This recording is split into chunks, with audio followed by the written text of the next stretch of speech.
Cuando, muchos, institutos, separan sus alumnos en función de su nivel académico, incluso si lo hacen pensando que todos pueden aprender mejor, lo que podrían estar fomentando es todo lo contrario, reforzar el fracaso y el abandono escolar entre los jóvenes que acaban encuadrados en los grupos de rendimiento más bajo.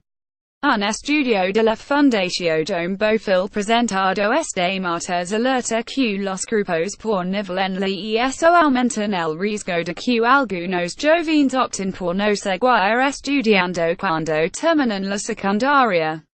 El mercado laboral no es el único factor que ayuda a explicar por qué jóvenes que no continúan estudiando. Es cierto que los trabajos atractivos y accesibles durante la crisis empezaron a muchos jóvenes a dejar las clases, y que esa tendencia se ha reducido en los últimos años, pero con esto solamente no se explica una tasa de abandono prematuro jóvenes de entre 18 y 24 años que no estudian y solo tienen la ESO que en España se encuentra en el 20%, muy superior a la media europea.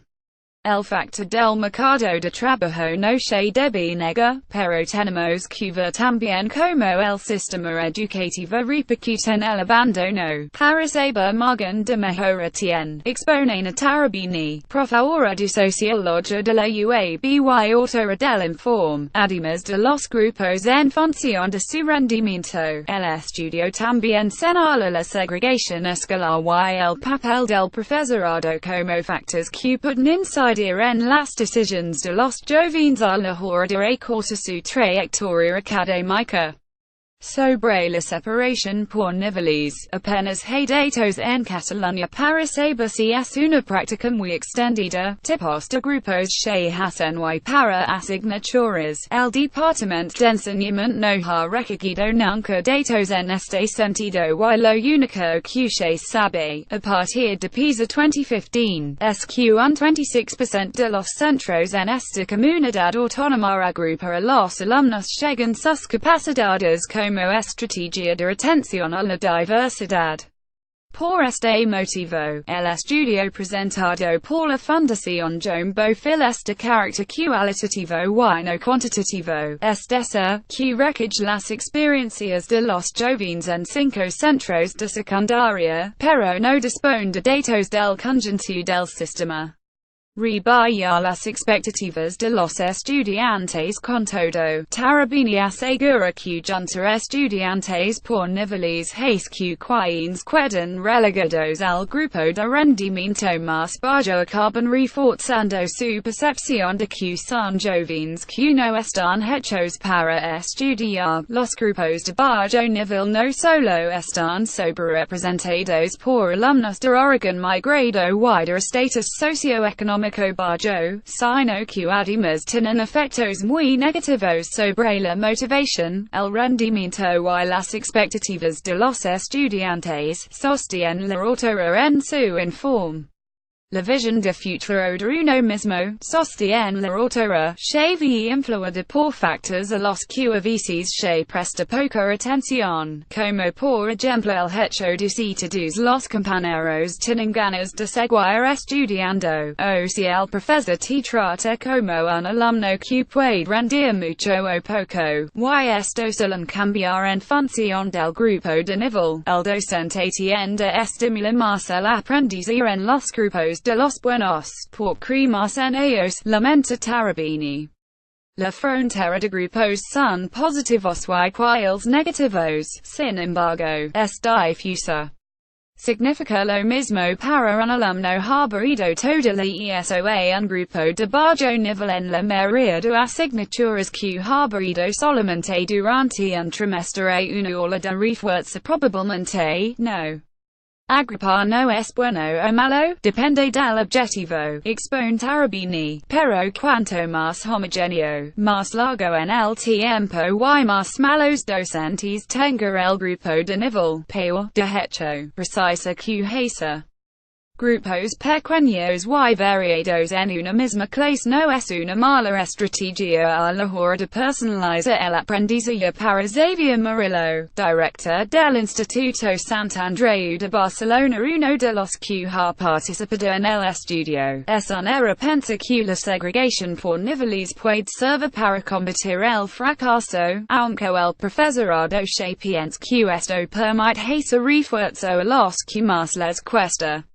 El fracaso no se resuelve reforzando las asignaturas instrumentales, porque lo que bloquea a los aprendizajes va mucho más allá de eso. Tiene que ver con el entorno, con si el alumno se siente valorado, cómodo, acompañado, defendido en su instituto, que por norma general nunca han hecho grupos de este tipo. Si tenían tradición de tener algunos grupos de refuerzo, que ahora también están desmontando, solo hacerlos salir del aula, aunque si pocas horas a la semana, les supone una etiqueta negativa, esto se le añade a veces la mirada del profesor. Admite Murillo, no es fácil tener todos los alumnos en una misma clase. Tienen sus problemas, pero es la manera que tengan una experiencia educativa similar, añade.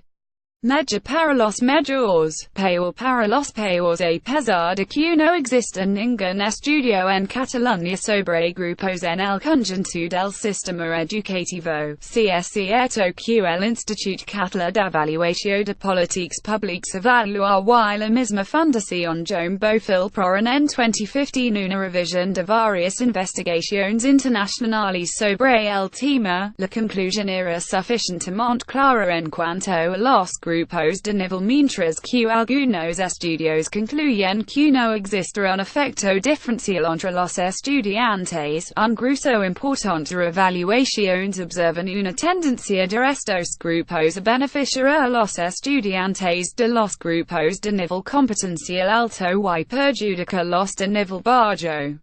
Ismael Pallison, director de la Fundación Joan Bofill, lamentó que después de tantos años de tener unas tasas tan elevadas de abandono de las más altas de la Unión Europea, se haya normalizado esta lacra. Hemos naturalizado que uno de cada 5 jóvenes abandonan, pero con nuestro nivel de desarrollo económico esto no debería estar pasando. Ha criticado, en referencia a que países con unas características similares a las de Cataluña tienen una tasa de abandono inferior.